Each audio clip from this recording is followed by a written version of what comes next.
Now, you won't be able to tell this, but we're actually recording this episode on Mother's Day, so we'd like to dedicate this episode to all the mothers out there. Yes, and especially if you've been listening to this podcast for a while, then you'll know that we want to give an extra special dedication to one particular mother. You know, we've talked about her every week. We absolutely love her on Davis on Davis. I am, of course, talking about the Virgin Mary.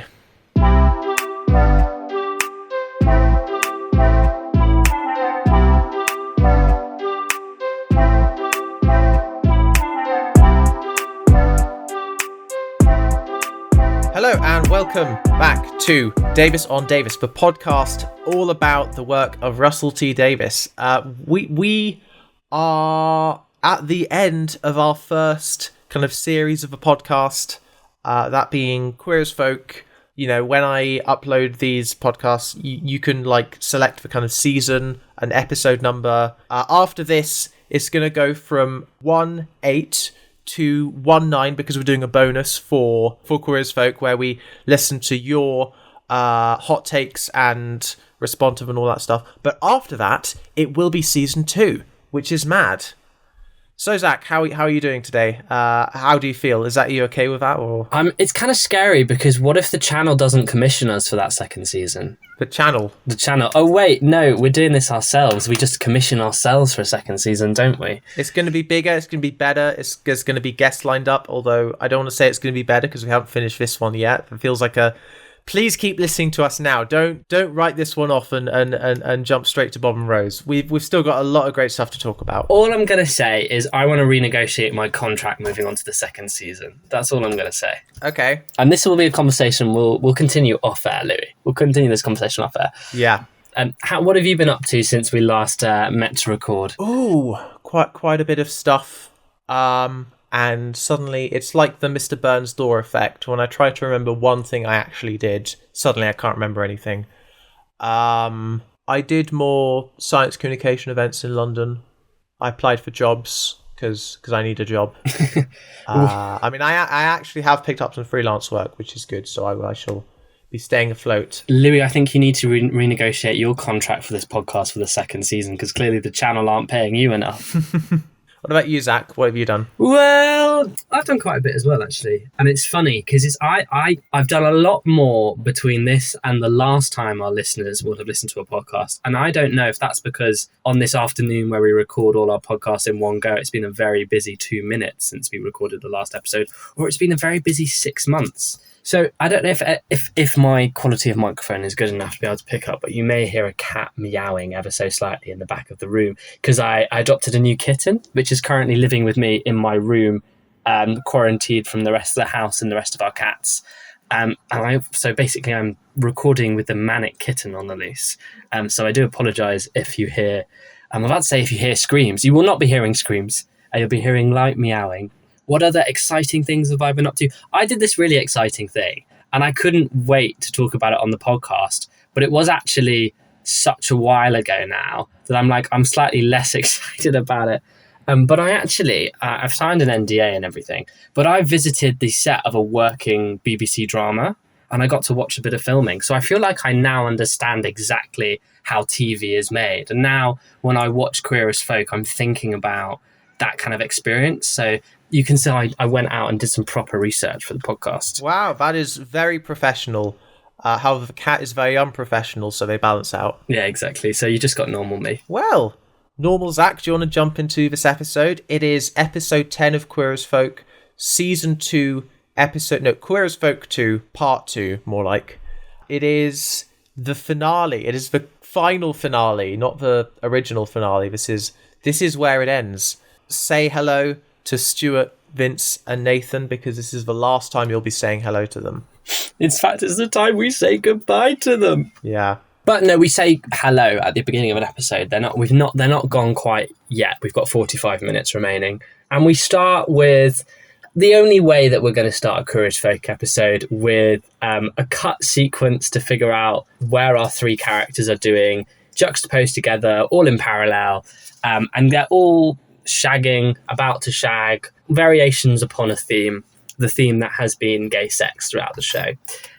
Stuart is right in the middle of it, and he's having sex with this man who keeps trying to sort of get this sentence out, but he's unable to he struggles to get to the verb, he struggles to get to the next clause, and basically it turns out he's on this medication that makes him semen orange. Yeah, he can't get the sentence out because they're mid-sex. Yeah, exactly. So Stuart is the one that, like, figures out it's orange when he looks at it. So he's on this medication that makes his semen orange. Is that a thing? It is now. Because I think, there are things that affect the composition of semen. Pineapple, famously, I know that from Sex and the City. This is the only other story I know where that comes into it. And, I mean, the thing is, does it matter if your cum is orange? No, I suppose it's like, remember those adverts, those Skittle adverts that were like, taste the rainbow? Yeah. Stuart's tasting the rainbow here in a way. I mean, I don't know if he's tasting it. We don't see that far. But it's mad. There's a lot of like close-ups here. I notice in this episode generally, there's way more like camera movement, way more close-ups. Yeah, the directing style is completely different. You're right. I've done a smidgen of research, and apparently there are in fact antibiotics, specifically those for tuberculosis, that can cause orange semen. I find that funny because, you go, who has tuberculosis in the year of our Lord 2024? No, I know. Stuart has picked up a street urchin. The next gift Stuart is going to give Vince is a working TARDIS. He's just taking it for a spin for now until, his birthday or Christmas comes up. Oh, it's funny though. We got an email. So obviously I'm still doing a master's degree at university. I do mainly research. I'm not in all the time. But apparently someone at my university got diagnosed with TB. Someone had tuberculosis, and we all got an email saying, obviously, if you've been in close contact, we'll let you know. It's not anyone I know or vaguely know, so guys, I'm not going around spreading TB. Yeah, if you see anyone with one of those chimney sweeps, actually, it's funny, the tool is called a chimney sweep, but also the person is called a chimney sweep.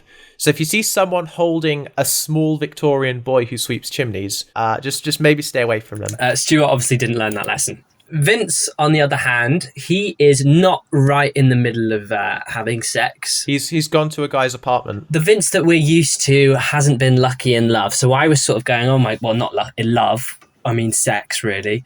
So I was at the beginning of this episode going, yes, go on, Vince. We're in the final episode. He's finally getting lucky. He's finally going around to someone's house.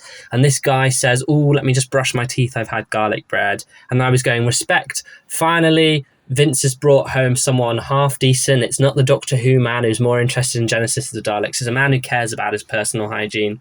And then he starts making these weird noises as he's brushing his teeth. And I thought, oh no, the guy has tuberculosis. He's about to die. He's been hanging around with the other guy that Stuart's having sex with. Turns out he just has a very strong gag reflex. That's the extent of it.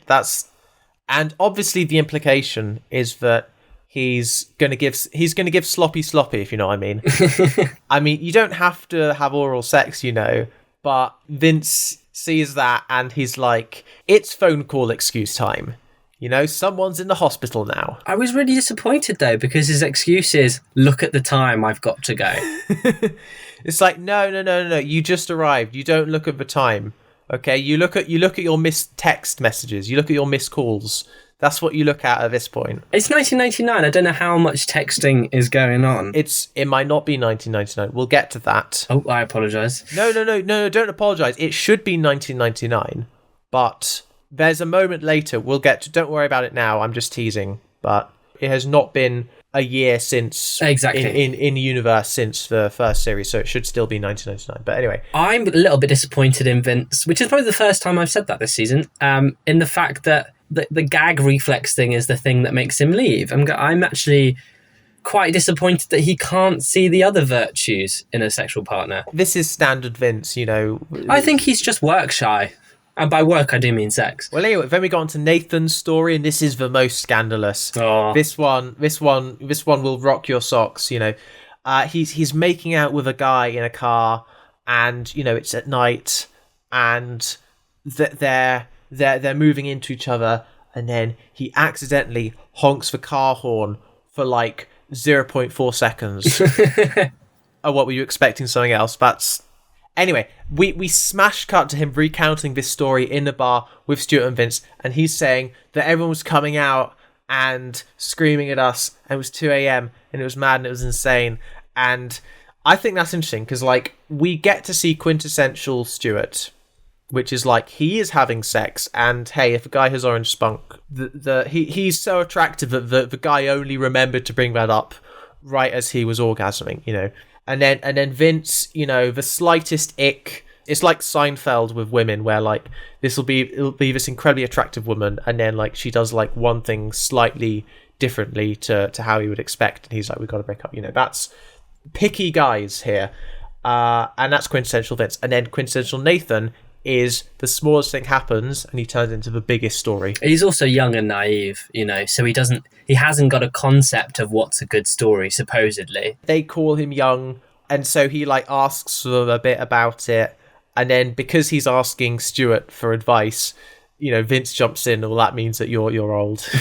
You're the sage. I actually think it's a good story. So if Nathan asked me, I'd have told him that I think that's a half decent story. I mean, this thing is, maybe people did come out screaming at them at 2 a.m. in the morning. Maybe that did happen after they bonked to a car horn, you know? Oh, you're not... See, here's the thing. I had forgotten to question Nathan as an unreliable narrator. I was like, oh my God, that's actually such a good story with the people being woken up. But then you're right, we didn't see that. We don't... No, you're right. No, but you're right. But it is a good story, and Stuart and Vince shouldn't have a reason to doubt that it's not a good story, you know? They weren't there. Clever. Russell T Davies, with that clever writing. Well, no, I'm saying that's a mistake. What's a mistake? Well, because Stuart and Vince weren't there, so how can they know that it's not a real story? But it's because they know Nathan. They know Nathan makes everything up. There we go. You're right. They know Nathan. Yeah. There you go. And we should now, after a series and a bit, we should know Nathan as well, and we should be questioning everything that he says.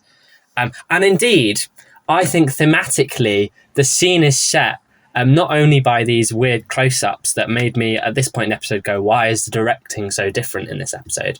Also, the song playing in the background is Who Do You Think You Are by the Spice Girls from the 1996 album Spice. It's really making us question, you know, and interrogate Nathan and go, who do you think you are making up all these stories? Is that the one that goes like... Yeah. It's funny. That's like in the collection of songs that tell you to do stuff. It's like the Daft Punk one. Makes it move it, yeah, and then the Cha-Cha Slide, that's the song that tells you to do stuff. Imagine is also a song that tells you to do stuff. But it's not really, you can't really, that would just, if you did that on the dance floor, that would just be a load of people standing still. Yeah, just standing still and just thinking about concepts and philosophy. Sounds like my kind of night. And social constructs, yeah. So what happens after this? The scene moves to the supermarket. To Vince's work. Yes. And we are reminded of the great drama that's going on at Vince's workplace.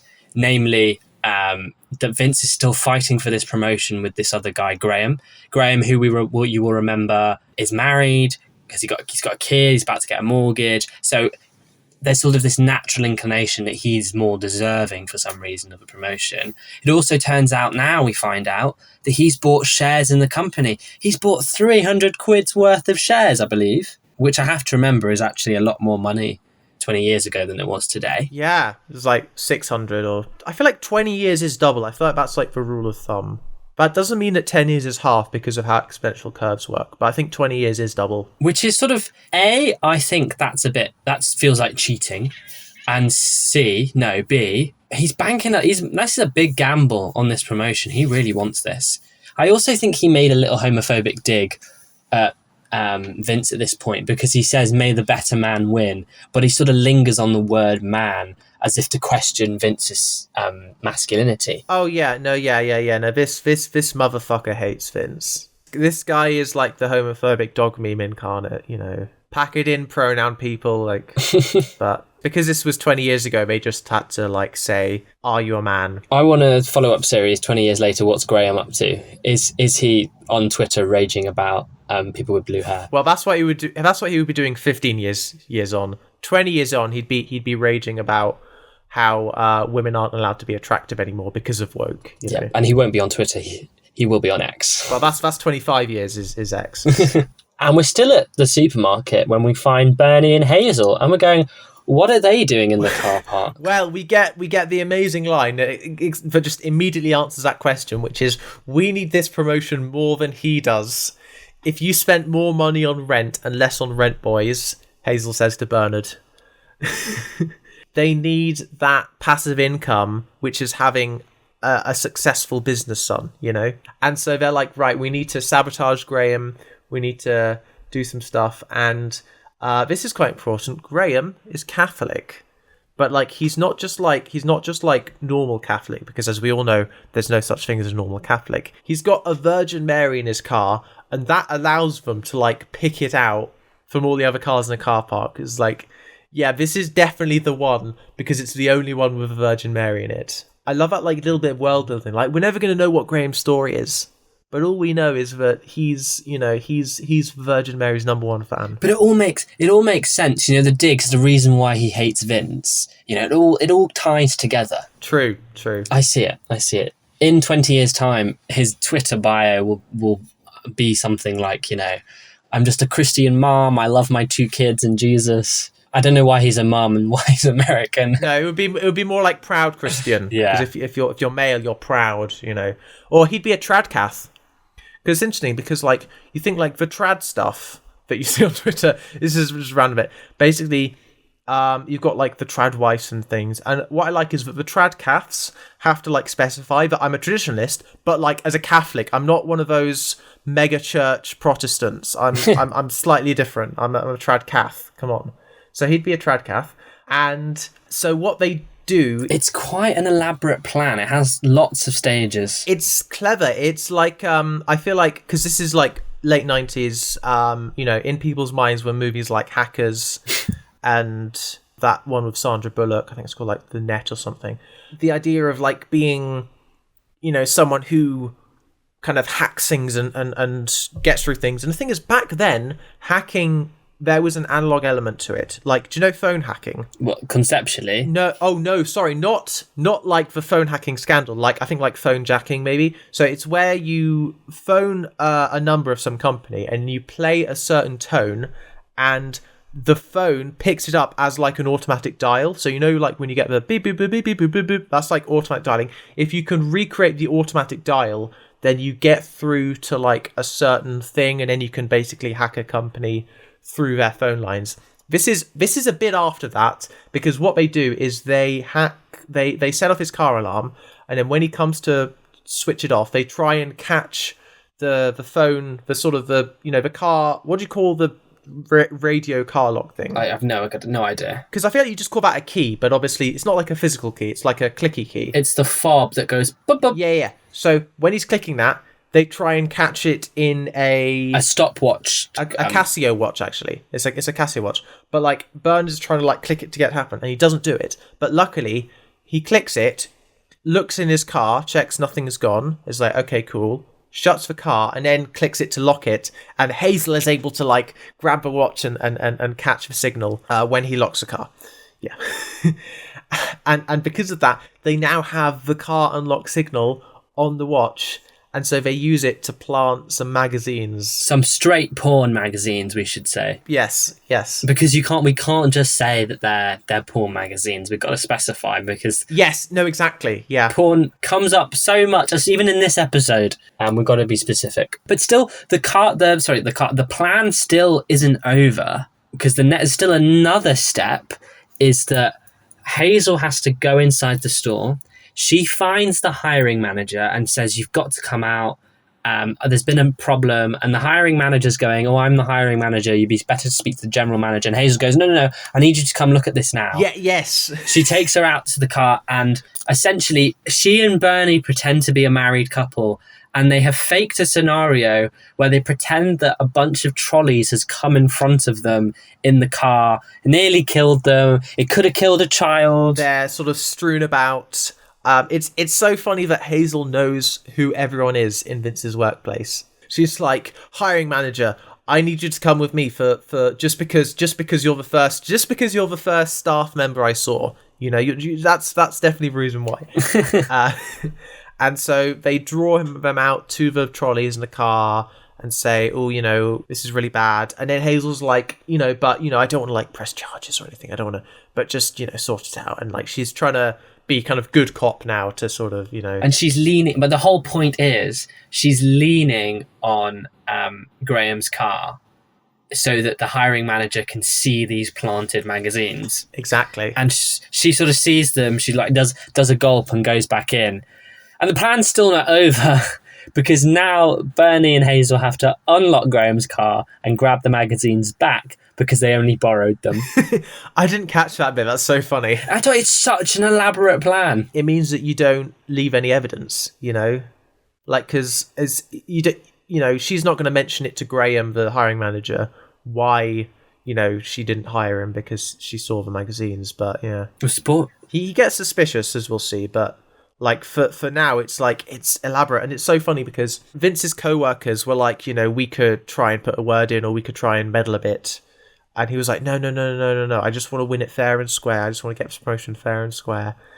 And I mean, this whole time, he does not know that Hazel is at the supermarket. No. Like, he never sees them. He gets a promotion and he just thinks that he won because, he was a better candidate, and nowadays being gay doesn't hold you back like it used to. Yay. But alas, it potentially could, and thankfully that was mitigated by Hazel's incredible hacker skills. So he gets the job, woohoo, and him and his co-workers celebrate, and there's this old lady on the shop floor who's basically told to clap her hands, and she's so confused and doesn't know what's going on, and I thought that was really funny. Yes, it's so fun, but he like shouts it down from the balcony. You can just do that. You could do that back in the day, Oh. You can't now because of woke. You can't shout down at a shop floor from a balcony.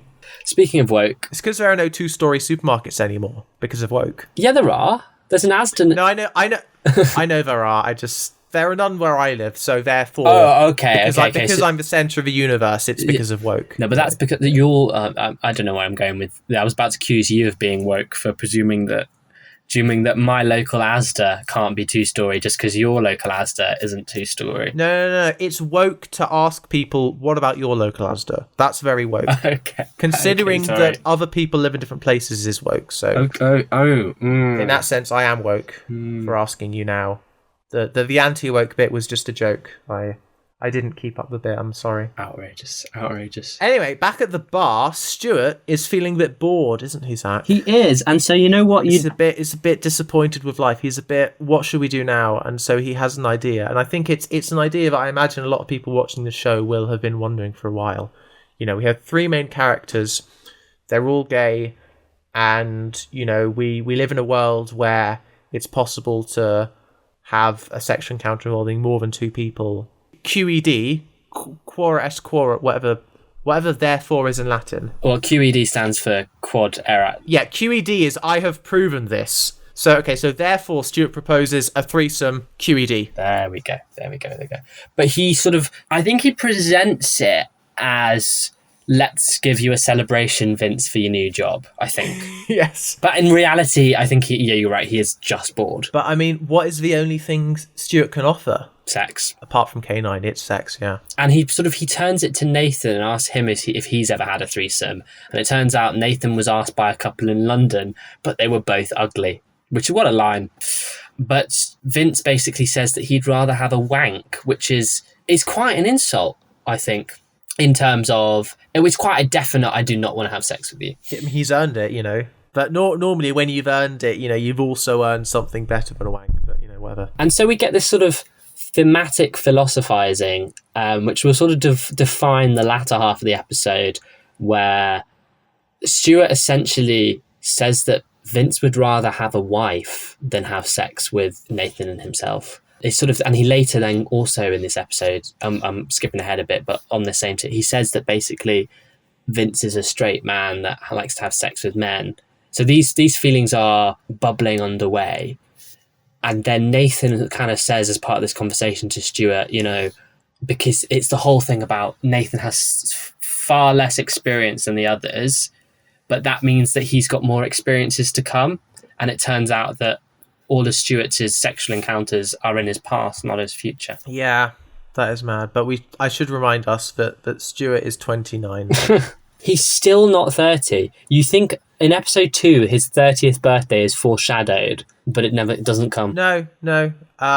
We do get Nathan's 16th birthday, I believe the following day, because we cut to school and the bullies show up and they tease Nathan, and one of them says, like, oh, it's your birthday. And later on, he does have a party, but I'm guessing Russell T Davies didn't want to, like, write 2 episodes and, like, have, like, 2 birthdays in those 2 episodes. Scandalous. Yeah, scandalous, yeah. Given how much the party episode took out of us, that was, and I had to work myself up for that. Nathan's party is quite a bit more low-key, which, and you know what? Good.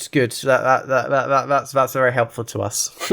I was just going to say, the plot thread established with the bullying is that the Nathan's teacher at school essentially can't. I said can't, and I put in my notes it's probably something to do with Section 28.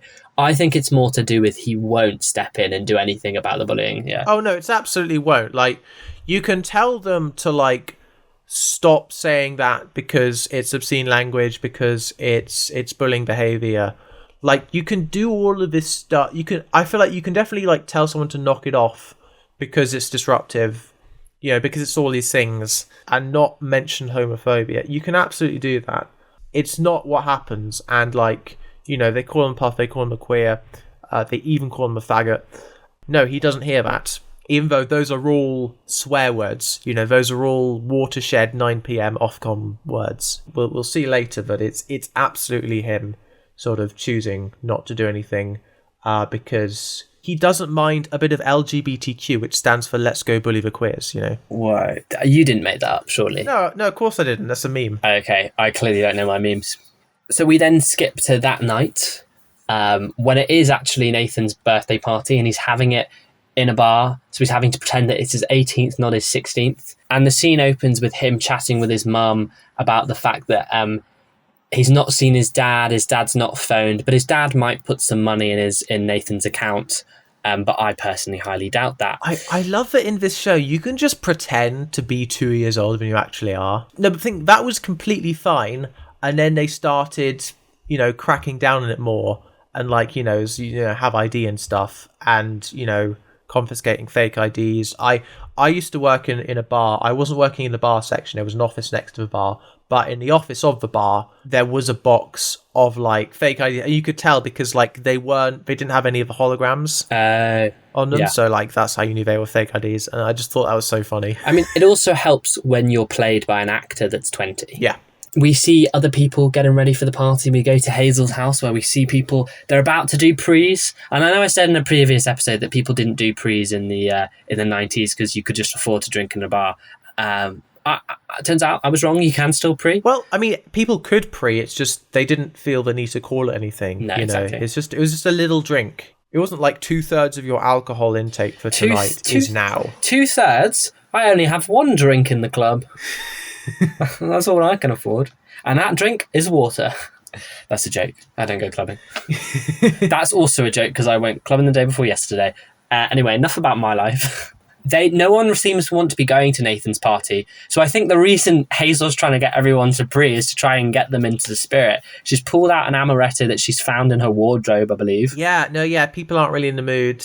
We get this quite surreal scene where, like, an ambulance shows up and people are like, what's going on? And Alex is, like, going out to it like it's a taxi. Like, he's like, yeah, I did something stupid. I'm going to hospital. Don't worry about me. I'll be back tomorrow. It's fine. Like, he's just going to a mate's house for a sleepover, you know. He's so nonchalant. He's so disaffected by the fact that, you know, I think he has, like, made an attempt by, like, trying to overdose and then realized, oh God, no, don't want to do that. And so called the ambulance.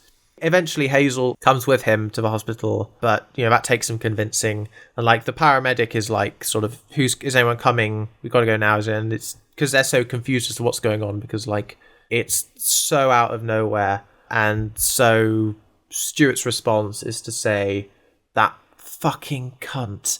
And you wonder who's he's referring to, like, oh my God, Alex, why did you do something so stupid? But actually, no, he's not talking about Alex. He's talking about Alex's mum. I think the situation is presented in quite a nuanced way, in that it's not the first time that this has happened, and I think there is an element of because Alex goes, "I know I'm a twat," because I think he's done this before, because obviously his mental state is so bad at the moment because of the situation with his parents. I hadn't thought that Stuart was talking about the mum, but I do see that now. You say it comes out of nowhere, and I think it's directed to come out of, so that it seems to the audience to come out of nowhere, but it's happened before and people kind of very quickly realise what's going on, and he's going to the hospital to have his stomach pumped. It's a powerful scene. It's a really, wow, it's a scene. It is, I mean, as I've said, surreal. Like, it just kind of happens and then we have to kind of get on with the episode, but it is so random. And like, Alex is, the fact that he's not like panic or anything, because like his self-preservation is so down the drain, and it is really tragic. Yeah. Okay, so the response to this, after him and Hazel have gone off to the hospital, clearly they're not going to Nathan's party because there's more important things at the moment. Stuart's response then is, we're not to go to party, but to strap baby Alfred in the car and to drive off with Vince to Alex's mum's house. Yeah. Bernard does go to the party to tell Nathan that they're running late, which I think is quite nice. That, I don't know, he cares about Nathan. He knows that this might be a shame, but he knows that sort of... Well, Bernie and Nathan have lived together as Lodger 1 and Lodger 2, so I feel like there's actually a sort of unspoken, unshown friendship that the pair have that we haven't seen on screen very much. It is wild that like sort of Nathan's party is like, it's all adults. Yeah.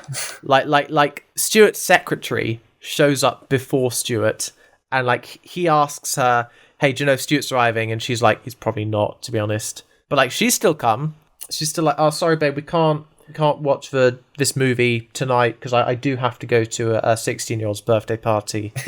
And then it's like, "Yeah, no, it's a gay thing. Don't worry about it." So how do you know this 16-year-old? Yeah, he was my boss's bit on the side for about a week or so. You mean Vince? No, that's his long-term bit on the side. That's This is his apprentice bit on the side. So Stuart takes Vince and Alfred to Alex's mum's house. Vince is like, "What the hell are we doing here? What are you going to do? What's going on?" They have a bit of an argument, and eventually Vince walks off.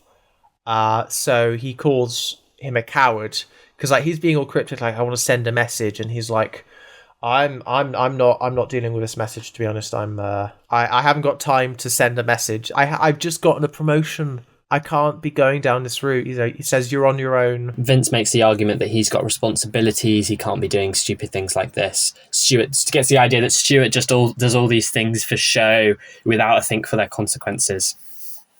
So that causes Vince to wander off.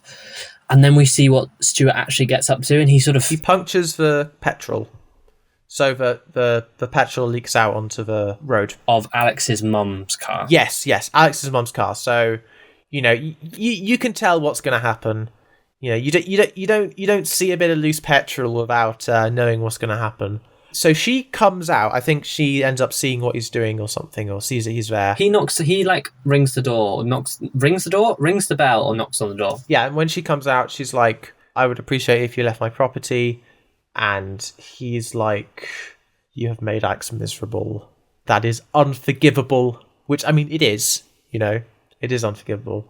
And so he's like, "I have one thing to say, just one thing to say."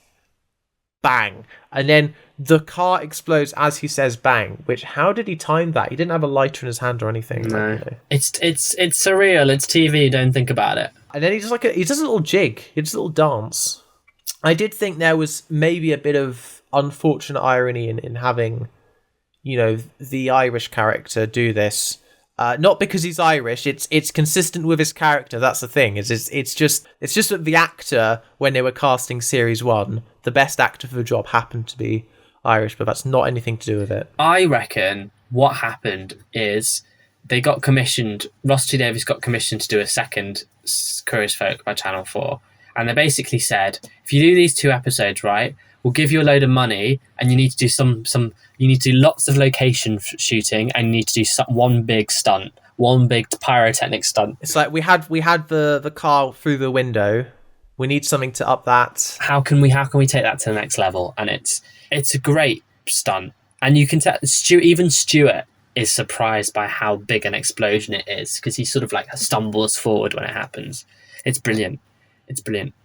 It was kind of the moment was kind of ruined because if you watch Curious Folk on Channel 4, the sort of the thumbnail. The thumbnail. I forgot that. Stupid of me to forget that. I list social media as one of the skills on my CV. The thumbnail is the explosion. Yeah, so we knew it was coming, but it still makes it a very cool stunt nonetheless. No, absolutely. I mean, it was in the Next Time trailer, to be honest. Yes, yeah, but some people don't watch Next Time trailers to really build up the suspense. That's too much work. I'm sorry. You're putting images in front of my face. I'm going to look at them. I like the fact that the camera reminds you that Alfred is just sort of sat in the car. He's watched all this violence.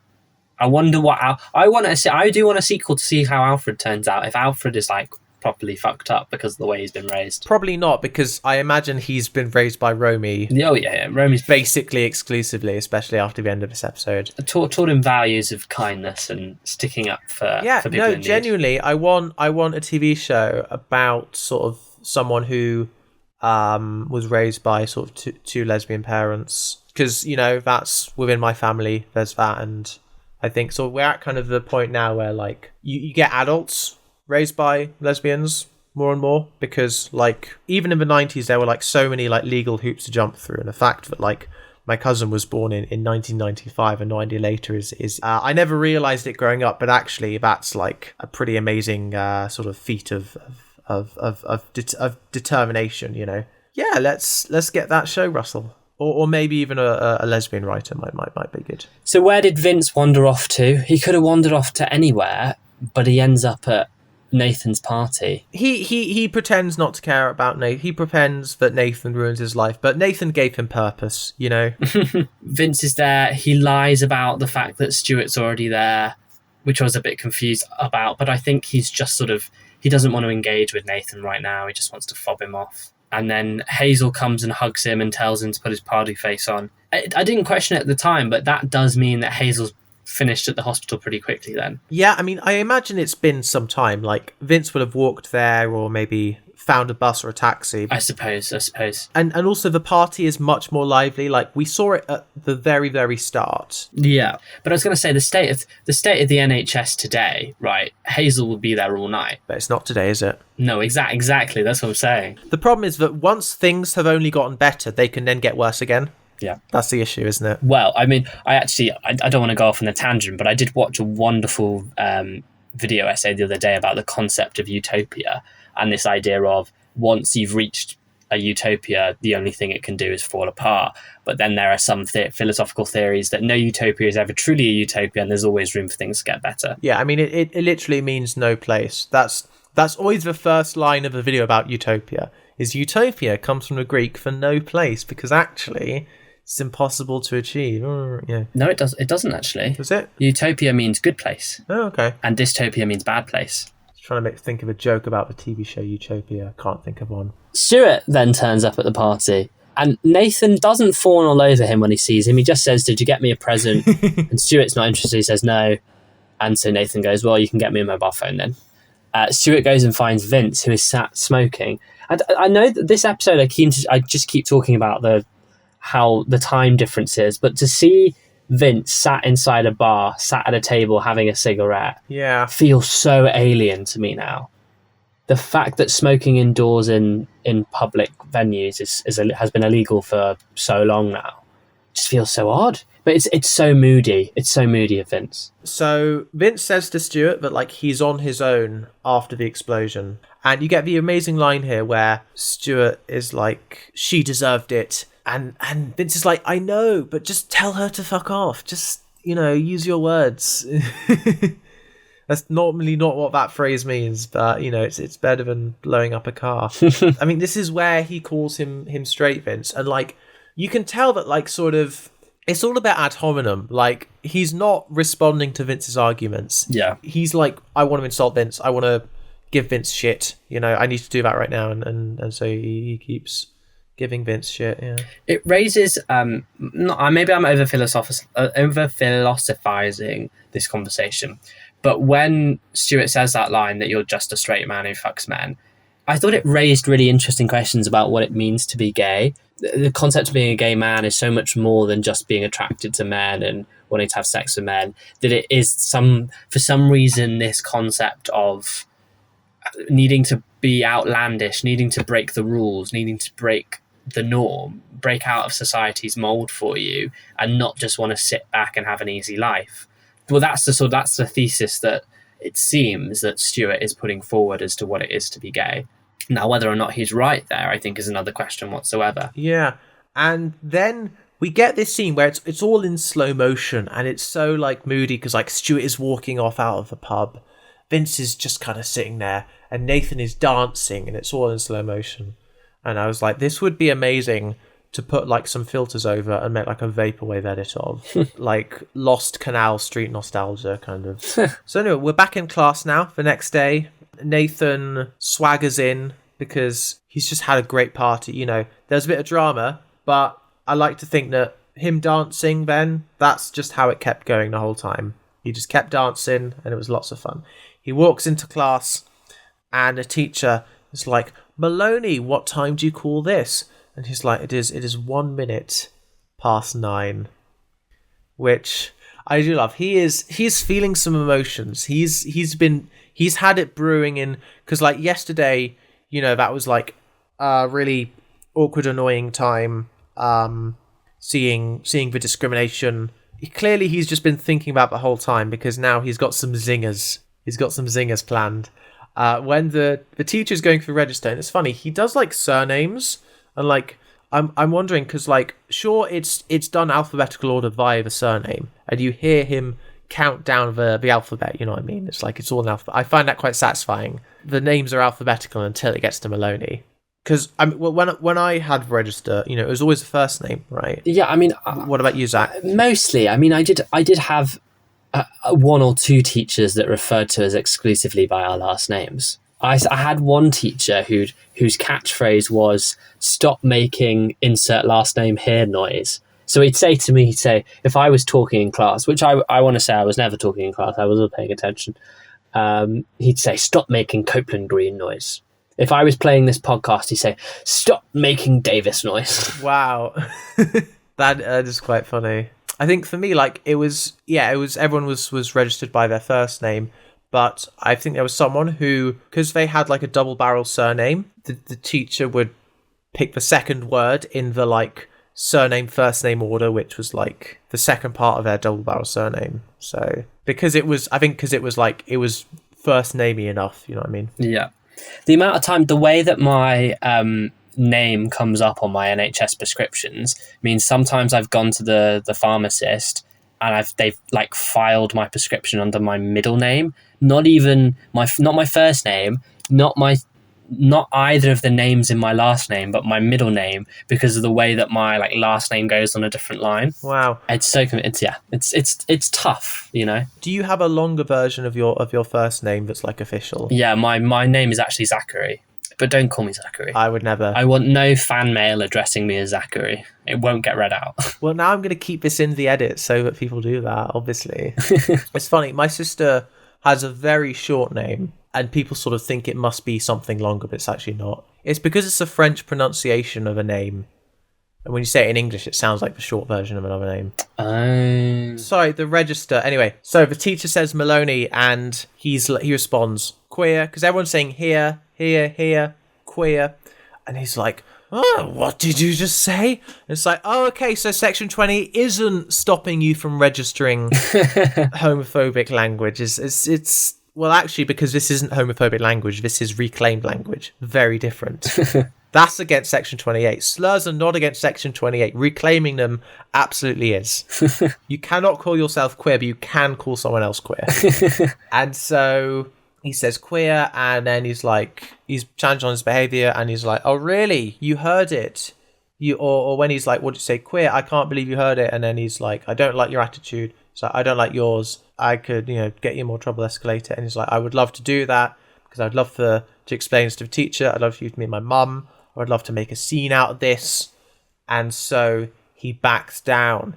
And it's fucking chills. It's good. It's really good. Nathan has, and then everyone claps. If this was a Tumblr post, then everyone would clap. But, but no one actually claps. No one claps. No. It just, it's just a bit of a, there's a noticeable silence. It's like sort of. It's a sort of mic drop moment. except that there's no mic, there's no applause. This is real life. This isn't a TV show. This isn't surreal. This is gritty drama. Yeah. God, remember when Obama did a mic drop, and then mic drops became obviously they're already a thing, but like they became a thing among like American liberals, let's say. And then Google put the mic drop as an April Fool's thing on Gmail. And what it meant is that if you responded with a mic drop, then people couldn't reply to you. And so when people were writing business emails and they accidentally clicked the mic drop button, the receiver would get a GIF of a minion dropping a mic. And then they wouldn't be able to respond to the email, and apparently it caused billions in damages or whatever. But you know, oh my god, I wish they'd bring that back, because the problem is they did it on Gmail, which is serious. If they did it on YouTube, it would have been fun, right? Oh, but I wish, because I have so many email threads that just could have ended. Anyway, Nathan does a mic drop that isn't a mic drop. It's silence. Meanwhile, we cut to Stuart at his house where he's in his bathrobe when the police turn up. And so he ends up having to he acts really, really, really gay. He like he opens up a cupboard and he's got shelves full of gay porn. So he reaches out a selection. Noticeably this time, this is the gay porn, not the straight porn. Yeah, and it's quite random because like I get that he'll be flamboyant in front of a lot of people. He likes to be out and proud. He likes to... you think last episode he came out. Oh my god, his parents aren't in this episode. No. That never really resolves. We just find out that his strained relationship with his parents is now strained in a different way. That's just how we're leaving it. They're not in this episode. But yeah, so he's got magazines. He's like trying to find his like driver's license or something, or like a phone number for him to contact, and he's like pulling out like condoms and lube and stuff, and because they're saying that like sort of, you know, the mum isn't trying to sue because of personal stuff, you know. Mm-hmm. She doesn't want her abusive behavior to be brought into the spotlight, but they're like, well, this is a criminal matter, so we've got to investigate it.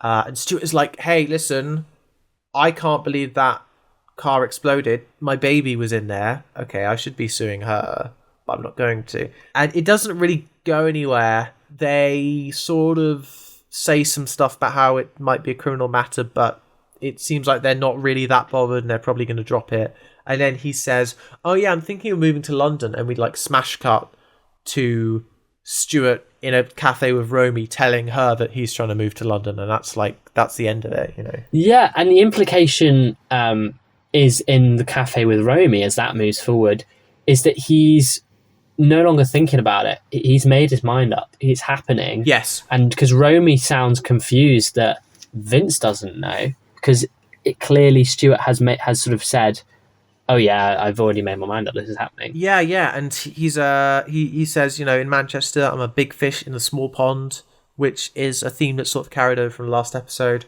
That's very much what this is about, you know. Which is a shame. He's not really selling Manchester. Manchester's a great place. Thank you, Zac. By the channel, do you mean the Manchester Tourism Board? Oh, yeah, maybe. What did I say about denying? That was supposed to come off as a joke. Bob and Rose is also set in Manchester, so, you know, that's who we do want to get a renewal from. Yeah, I mean, to be fair, what he says is, I'm friends with a 16-year-old boy. So I think that's maybe the sort of...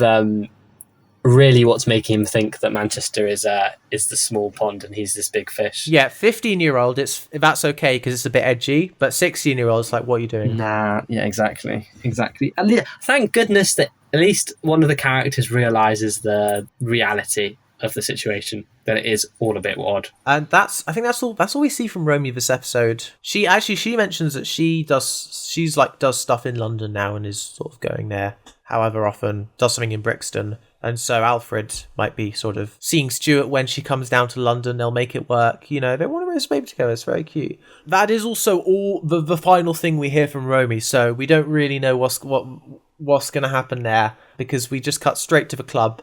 And now we have another character rounding off their interactions with Stuart before he leaves. And who is it? The one, the only. It's Janice. It's Nathan's mum. Woohoo! To be fair, you say this is rounding off. Have Janice and Stuart had any meaningful interactions before this point? She met his mum. Yeah, I see it. But with Stuart himself, I don't think so. I mean, I guess there was when she was telling for Dad to like calm down during the altercation. They've met. They've definitely met. Yeah, and I think, did they meet at the party? Because she definitely came to the party. She only talked to Vince at the party. Ah, okay, yeah. This is I think the most real, I was going to say intimate, most meaningful interaction between the pair, where she basically says, I don't see what Nathan ever saw as you and as a boyfriend. I don't like your hair. I don't like the way you walk. But Nathan somehow seems to think you're some kind of god, so don't you dare go anywhere. But I love the way that she is so at home in the bar.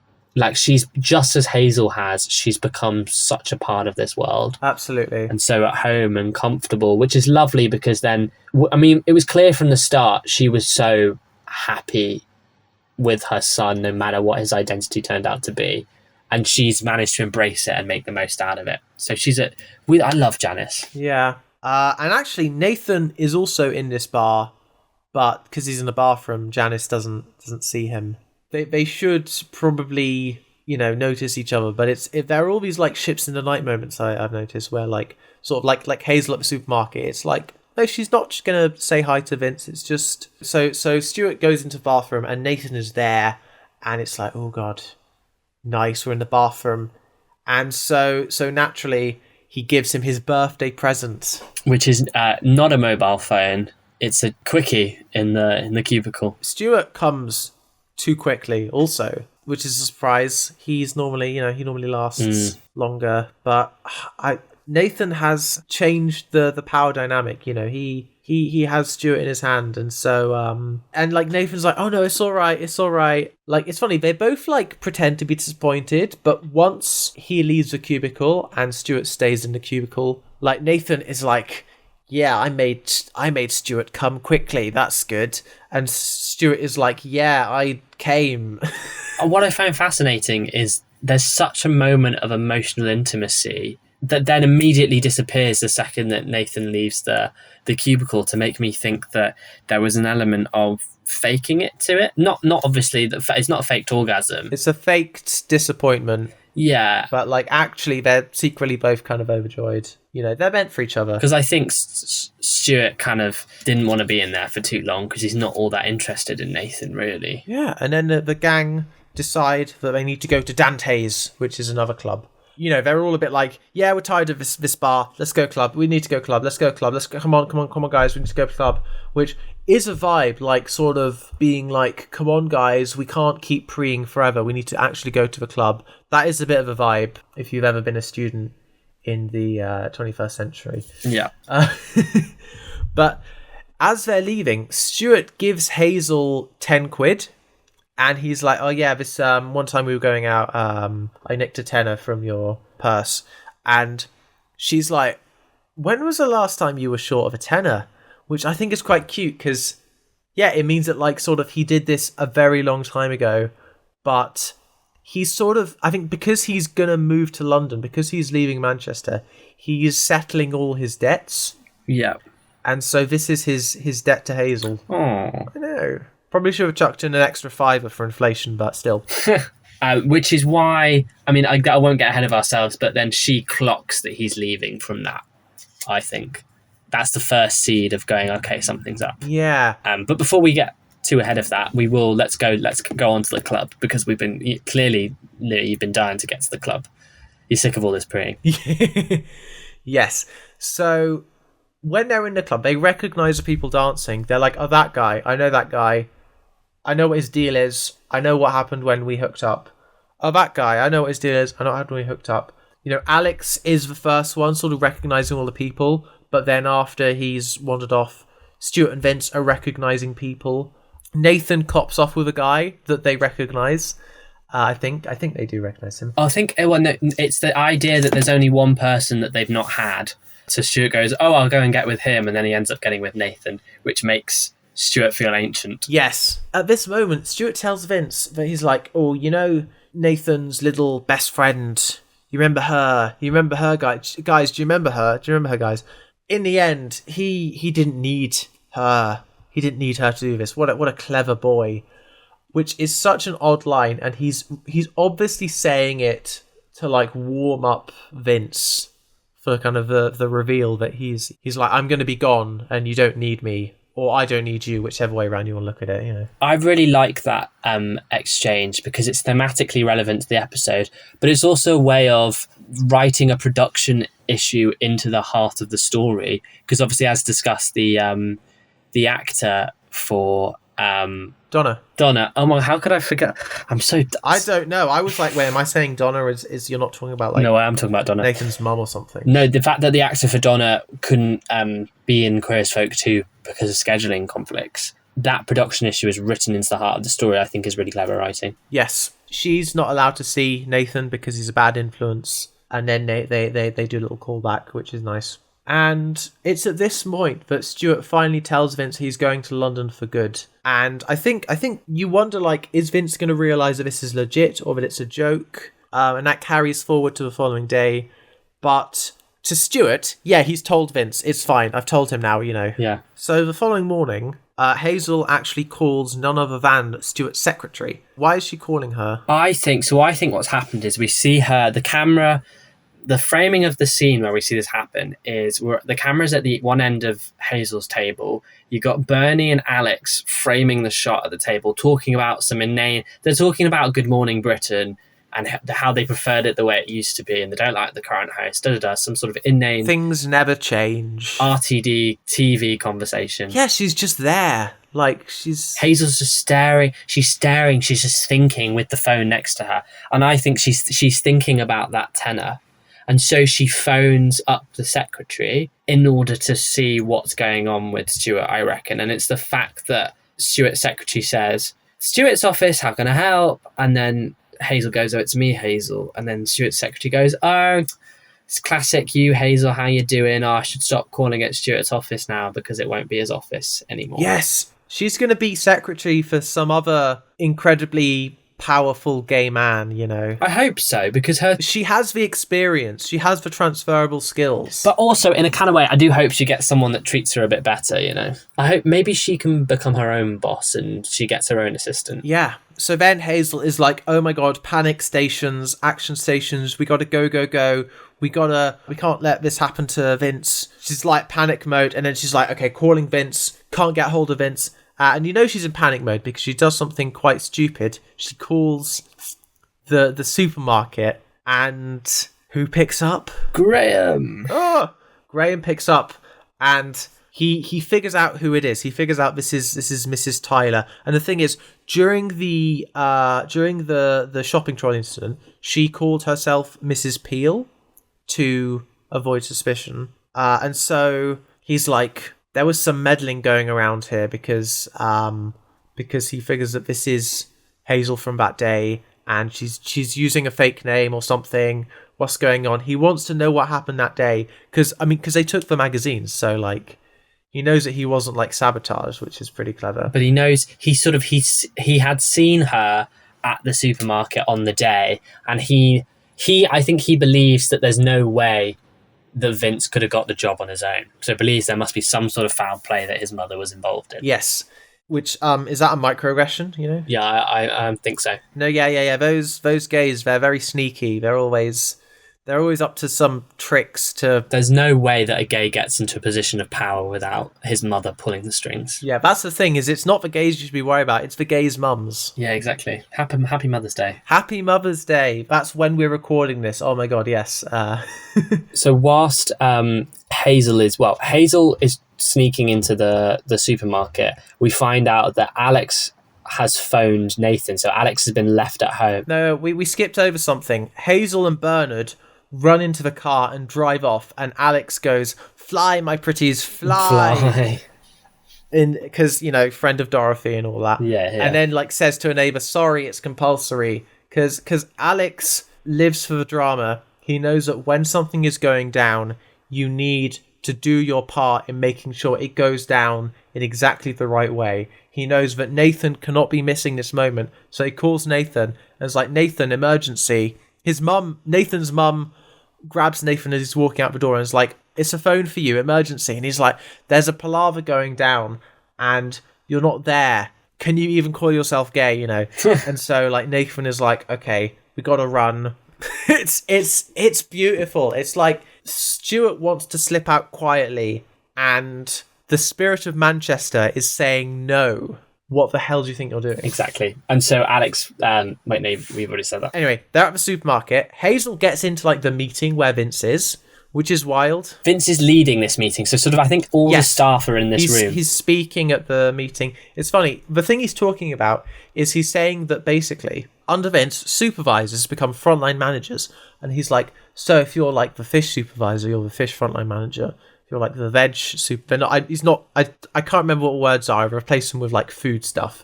But if you're the veg supervisor, or veg frontline manager, it's very boring. But I like the repetition within what he's saying. Like, I like that it's written to be boring. You can kind of tell. You can almost appreciate that. Yeah. And so Hazel, like, bursts in, and she's like, Vince! She's, like, flapping her arms, like, trying to get his attention. And he's, like, trying to ignore her because why is my mum here? Eventually, she writes stuff on a projector and is like, Stuart is leaving Manchester forever, you twat. Forever. Having you twat on a projector. That is brilliant. And eventually he finally like acknowledges her existence and is like, yes, I know he's leaving. I'm not dumb. And I think that's so beautiful because like when Hazel was running around, I was thinking like, I mean, Vince kind of knows, doesn't he though? Vince is not dumb. He didn't. He remembers that moment from last night. Of course he will. And I love that like it's like yes, no, yes. Vince knows.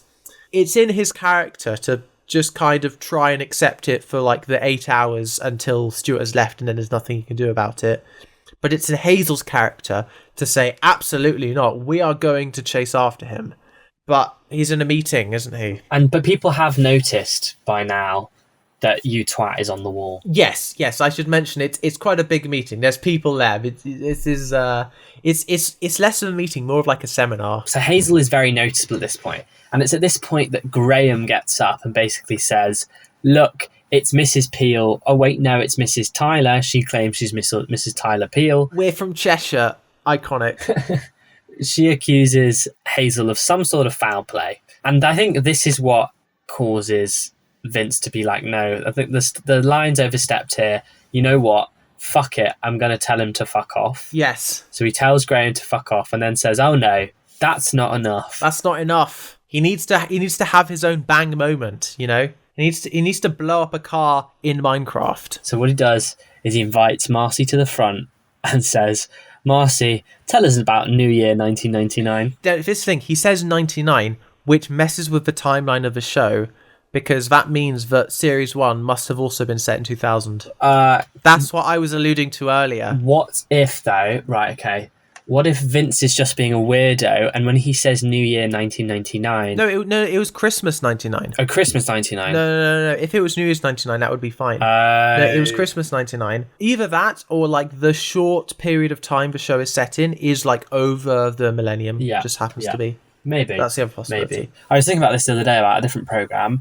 When a series, when a second series or something picks up immediately after the first series, it doesn't, because if something's set in the present day, then that present day should always be the present day of the time it's being shown. So you just have to... So this is wild. I've been watching the TV show Lupin on Netflix, and the first series is implicitly set in 2020 because it's set 25 years after 1995. Mm-hmm. Although it came out in 2021, I imagine the pandemic delayed it a bit.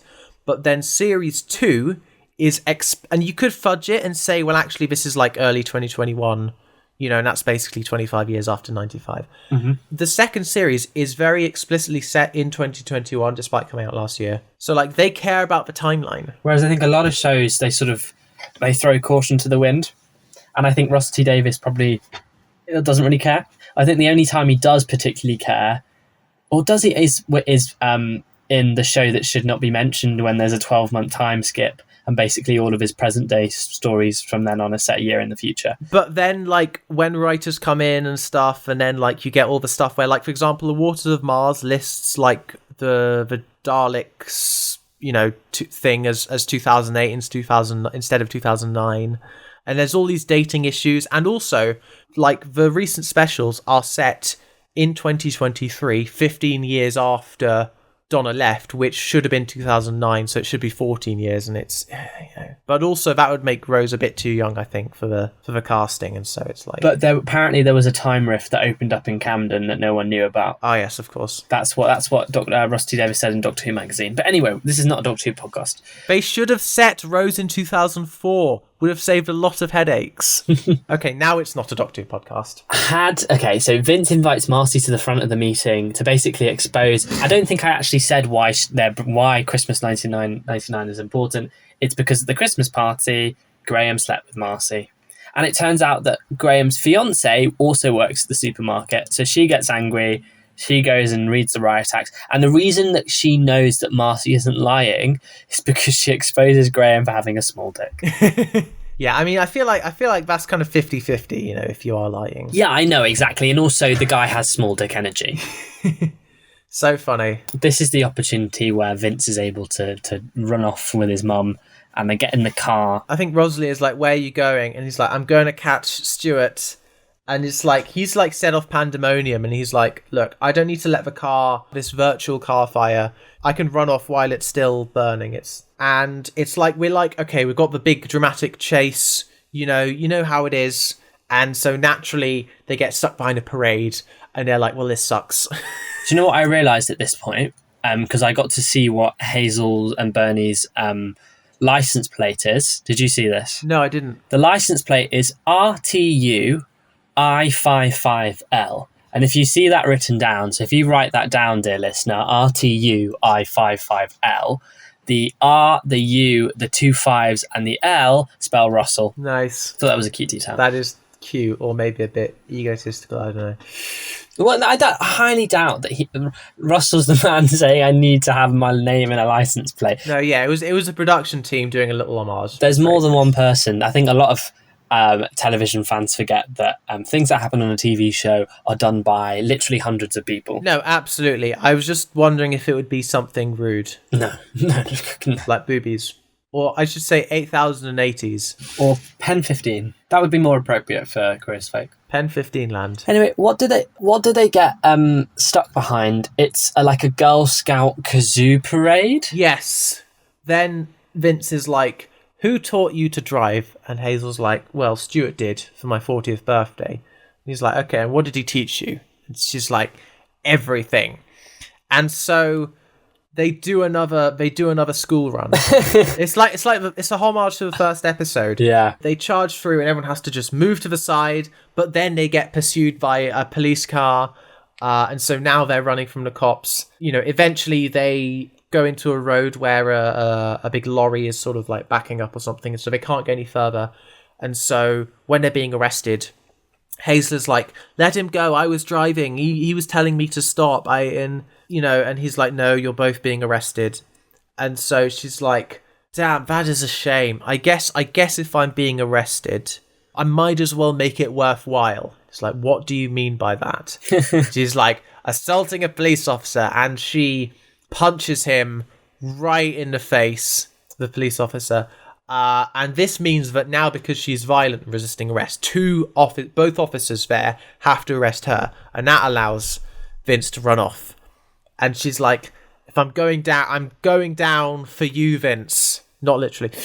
And so he gets to run off and he gets to catch Stuart. Which he does. On Canal Street, having just moved out of his apartment, which is why it makes sense now why in the previous episode we find out that Stuart has moved his apartment to Canal Street so that we can have this scene set on Canal Street, because it's essential that this thing happens on Canal Street. And Stuart was expecting Vince to turn up and basically says, yeah, you're not going to come. But Vince is like, you don't even need to go to London, you know. You think that I'm this boring person, but actually I spend each day thinking about dematerializing and stepping out on a new planet. And you just think, gosh, guy's got to make everything a Doctor Who reference. Yes. And so that kind of convinces Stuart that, like, yeah, I'm going to take you with me. And also he says that, like, oh, what, and you want to go to London? Like, that's going to be better. You know, it's going to be a bit bigger, but you're going to get bored of that. And he's like, we need to just move and go and never stop moving. Yeah. Which is lovely. Especially because Vince points out that he's on the run from the police. Yes. Just like Stuart is, kind of technically. Yeah, they're going to be Thelma and Louise, you know. Yeah. Meanwhile, Nathan shows up, and without even looking behind him, Stuart throws him his phone and says, "There's your birthday present, boy." Yes. Nathan's like, "What's going on? What's going on?" And he's like, they're like, "We're leaving forever." And then they do this monologue about how Canal Street is now yours, and, you know, you're going to have sex with all these men, and you're going to love some of them, but you're going to forget all of them in the end. And the most important thing is your friends. Yes. And that's the lesson that they've learned. Yes. And while he's doing this monologue, it sort of moves from afternoon to evening, and like all the people kind of fade in, and it's all a bit fantasy, it's all a bit surreal. And I think because of the effects and the time changing, we do get a bit of awful green screen, which you really notice. Like, you see when you're close on Stuart from a low angle, it's like, this is so green screen. And then it cuts back to him just like talking from a bit of a distance. You see Nathan, and it's like normal. And then it's like behind him, and at that point you wonder, is his mouth moving? Probably just because you're now thinking about all the green screen effects and stuff. It's a bit of a shame, but it is a beautifully written monologue, which of course is maybe the point of this podcast. So, you know, we'll let it slide. And then, in one final Doctor Who reference, you know, Stuart and Vince get into the car, Stuart's car, and, you know, they hit the button and they do the like the fade out. And when they come back, when the TARDIS comes back in, they're in Arizona. Is that's what happens, right, Zach? No. Unfortunately, despite Vince setting up the TARDIS metaphor with the dematerializing, they get in the car and it like turns into the DeLorean and they drive down Canal Street. Yeah, the car, it sort of rotates on its axis, like there's like a turntable, like it's on a Lazy Susan. Yeah. So that they can drive in the other direction. And all these people who have faded into existence as like the Canal Street punters, you know, they drive through them and they'll have to run out of the way. We're doing another episode 1 reference just after the last episode 1 reference. But this time it's metaphorical. It's a fantasy thing. It's funny. They're doing this quite like, because I feel like driving into a crowd, that's pretty extreme. And so it's funny that like they do it for real twice, and then one last time they're like, let's play pretend. Let's pretend we're doing that. It's a good job it's pretend, because I'm pretty sure if you did this in real life, it'd be a hate crime. Yeah. Not that doing it to little children is not a hate crime. The police would be like, can you prove that you're gay? And they're like, I mean, how much proof do you need? You know. Although I did notice during the previous one, the Kazoo Girl Scout thing, Vince does kind of hate crime the only boy in the parade by being like, yeah, you're definitely not gay, aren't you, buddy? Yeah, he's done an I know what you are. It's a bit odd. But yeah, they do. They Back to the Future away without killing everyone, and they end up in Arizona. Woo! Yes. So we see like the desert, the American Midwest, and then eventually you get like one sign for Phoenix, one sign for Tucson, so you know it's Arizona, which is nice. I like it when you do a name in a place indicator that you don't just have the place. Like they've done a sign which, you know, is like it's part of the scenery. You know, it's not just a caption on screen, but like you have to know that those are in Arizona, which I think is quite nice. Or you can just Google it like I did. All right, okay. Well, now you know it's... Yeah, I do. I've learned my lesson. My American geography is terrible. I was like, oh, I know this show set in Manchester. I know every nook and cranny. I've walked down all these streets, and now it's in America, and I don't know what's going on. Okay, so I know Phoenix, Arizona, because there's that joke from King of a Hill where they arrive in Phoenix, and Bobby is like, this place should not exist because it's the middle of a desert. This is a monument to man's hubris, because it is unbelievably hot, and it's like the thing is like it's all suburbia, you know. Yeah. Those lawns take a lot of water, all that, you know what I mean? Like, It's one of the few cities that like only really became a city after the invention of the automobile, And so it's like, it's sort of particularly kind of suburbia. I consume a lot of urbanism content, and I'm going to not parrot it anymore. But basically, I know about Phoenix, is what I'm saying. But they're in like the desert. They're not near any city. It's, you know, it's cowboy country. And they're at a gas station, and they're pretty out and proud. They're like holding hands. It's very cute. And then a guy sees them and sort of calls them faggots. And then Vince is like, did you say something? And, you know, you wonder, is he going to back down because he's, you know, been challenged? But no, he's like, faggots. I think we're saying the word faggot in this episode more than the rest of the podcast combined. Yeah, I know. We hadn't said it at all up to this point, I don't think. No. And so Vince warns him about Stuart's temper. He says, you want to watch out for my friend. And so Stuart pulls out a gun, which, you know, naturally, with Alex's mum, this is Britain, yeah? There's no guns in it, you know? Yeah. But he's in America now, so I think that's why they went to America. They were just like, Stuart was just like, I really want a gun, I really want a gun, I really want a gun, I really want a gun, I really want a gun. Yes, I can have a gun now. Okay, cool. But I think he was jittering to have a gun, and so he holds it to the guy. He cocks it, and Vince is like, you know, I've my hearing's bad. Too many nights in the club. What did you say anything? And he was like, nothing. And then he's like, okay, and maybe another word just beginning with S. He's like, sorry.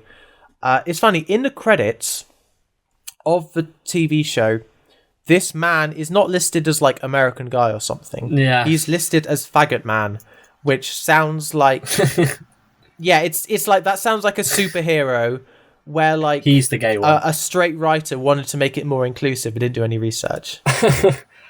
I actually think wouldn't it be like a man who can like shoot sausages or something? Yes. I'm glad someone else knows about the dish faggots. It is quite funny. My aunt, who granted is a lesbian, so she is allowed to say it. I think she is familiar with the food, and she does occasionally mention it just as a food stuff. And I mean, I imagine she knows what she's doing, but you know. It's also the Italian word for bassoon. Yes, and it's also has the same linguistic root as bundle of sticks, as fascinating and fascism. Wow. The more you know, eh? Imagine that, a fascist gay party called the Faggot Party. Like a homo nationalist party called that. That'd be funny. And who'd do the marketing? Stuart's assistant's new company. Yeah, Stuart doesn't have a lot of morals. He would sell out to the gay fascists. And so that's they drive off, and that's the end of Queer as Folk. That's Queer as Folk. It's done. It's completely over.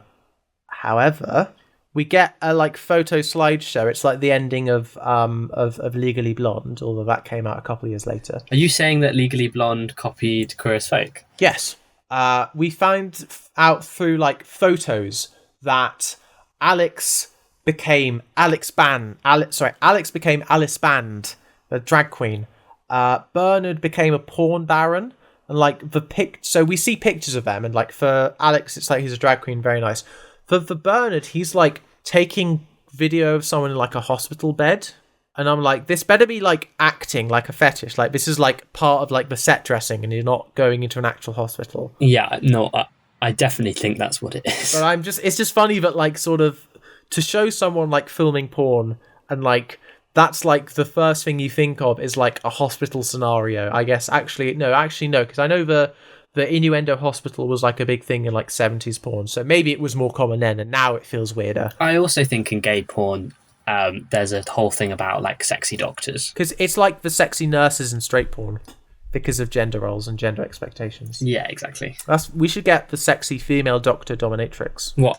Get it as in on the podcast? What? I'm just trying to diversify porn. Janice got a divorce. Whoa! She got that divorce. Pop off, Queen. Pop off, Queen. I'm so happy for her. Yes. Nathan became king of the world, and he's just like in a car with like lots of guys, styled, quiffed hair, like the 50s or something. Lots of guys. That's open to interpretation. Nathan could come back, and we don't know what he would look like. He could be the guy from Pacific Rim, for all we know. Pacific Rim. Charlie Hunnam is in that. Oh, okay. Yeah, okay. yeah. Right. Ha ha ha ha ha. Ha ha ha ha ha. And then Hazel married PC Stroud, the officer she punched. For tax reasons. Yes. Which is iconic. As a child of two parents who married just so that they could stay in the same country, I love it. Iconic. I want to. I think we were robbed of the scene where Hazel makes that happen. And there are many rumours about Stuart and Vince. All of them true. And we just see them in America. I'm wondering how they got the car to America. Because we see them like flash and next thing they know they're in America. I don't know. I imagine you can't take that across on a shipping boat unless you like ship it yourself and then fly over on a plane. But surely Stuart can just pay someone to do that. Yeah. Surely. No. Yeah. Probably just hang out in somewhere on the northeast, and then when the car gets there, then they can go on their road trip. Exactly. God, imagine being gay in New York. That's where they needed to keep moving to. They just need to like go to every city with like a good like gay scene and just tick it off. And they drive through Pittsburgh, meet up with the people from the American Queer as Folk, I was about to say, it does feel like the final scene is a backdoor pilot for an American reboot. Well, no, because I think the first American series came out in 2000, so it will have already it does. been in production at this point. And I don't think there's any crossover. If there is, then let me know. It's a total reboot whereby all the new characters are based on old characters. Okay, yeah. So for Vince and Stuart to show up doesn't make sense when there are already a Vince and Stuart. Of course. In it. I like it when they actually do let shows exist in a shared universe. So like What We Do in the Shadows. Yeah.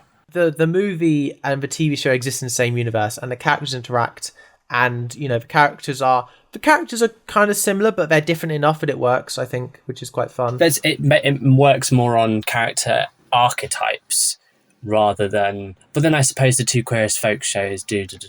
There's more to unpack there. Yeah, but I can't be bothered doing it. Yeah, I think with what with the Shadows, the Baron is pretty similar to the Count from the movie, but like.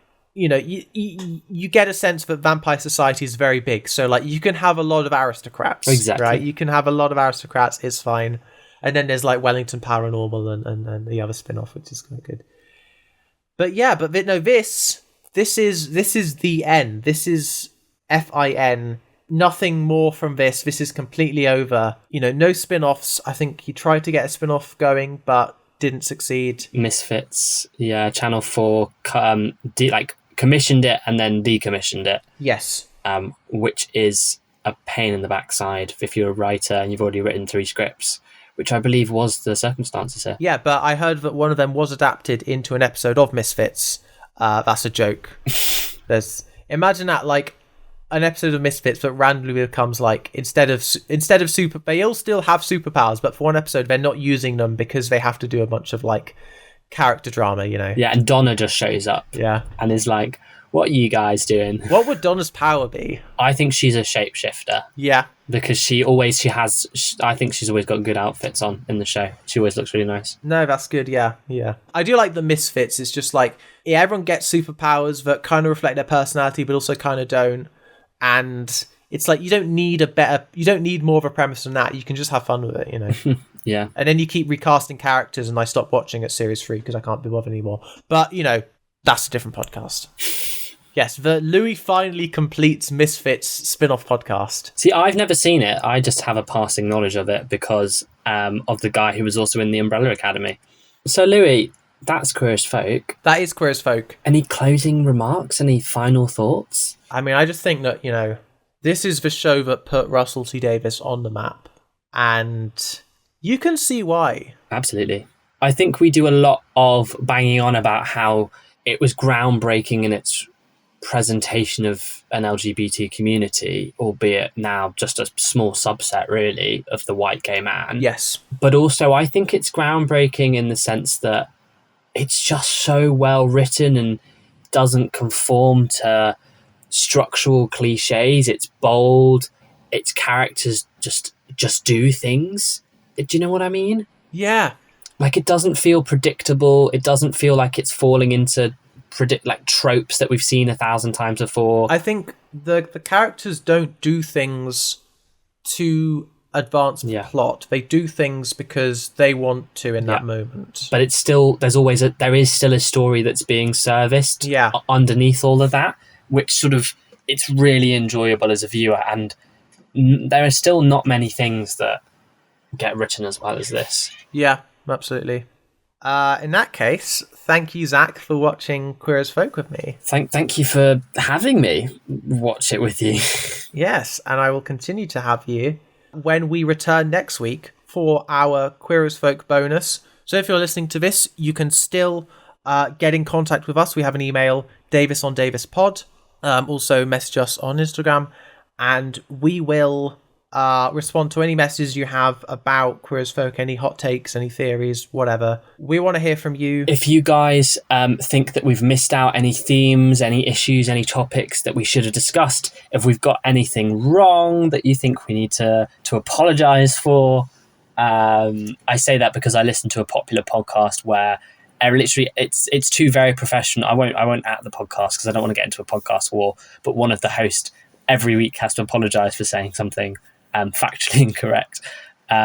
Next week is the opportunity for you to listen to us take things back, discuss, apologise, etc., etc. And you'll also hear our outtakes from previous podcasts. Oh, I can't wait to hear what I missed, what I haven't heard. Yeah. For now, I think it's about time we say goodbye, because I think this is the longest podcast we've recorded so far. Whoa. You know, we needs to get some stuff off our chest. Yeah, we needed to say goodbye to this show properly. And I'm sure when we'll get to Bob and Rose and the episodes will start off kind of short of a podcast, and then as the series goes, there'll be more and more layers, and we'll have more and more things to say about every little moment. But for now, I have been Louis Davis. I am on Instagram, Louis on Air, Twitter, Louis on the Air. Also, check out Lit Lab London if you're interested in science communication aimed at adults. And you can follow us, the podcast, on Instagram at DavisOnDavis. But Zac, do you have anything to plug? Yes, so I want to set up my own independent supermarket. So I've teamed up with my good friend Tessa. And Tessa and I are going to set it up. Now, obviously, I'm a businessman with multiple business underway. As you long-time listeners of the podcast will know, I'm always promoting something. So I've decided to let Tess name it herself. So you can find us on all social medias at TessCo. Wow. With 2 S's. Yes. Tess with 2 S's. Tess with 2 That S's. wasn't very good. I realised the only... You're going to make a podcast about setting up the supermarket called Tess on Tess. Yeah, exactly. The only other supermarket-based pun was about setting up an asylum for mad strawberries and call it In Sainsbury's. Wow. Resounding silence. Right, yeah, berries. Got it. Yeah. I get... I am a bit delirious. I let's just say goodbye. Yeah, goodbye, faithful listener. Goodbye.